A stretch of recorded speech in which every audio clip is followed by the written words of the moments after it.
Iginiit ng PhilHealth na hindi pa nila kaya sa ngayon ang hangad na sagutin ang 100% ng pagpapagamot sa mga miyembro nito.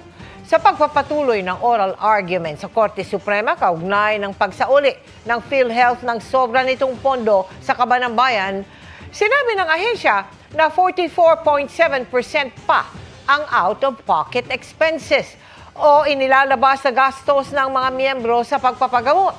Pero nagdagdag na raw sila ng mga benepisyo.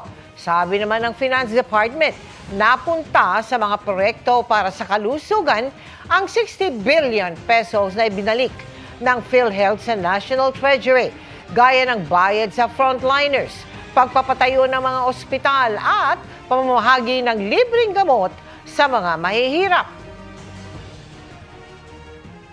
These are all legal. Wala po kaming nilabag na batas. Not a single centavo meant for the members' coverage was touched. Not a centavo of benefits was compromised.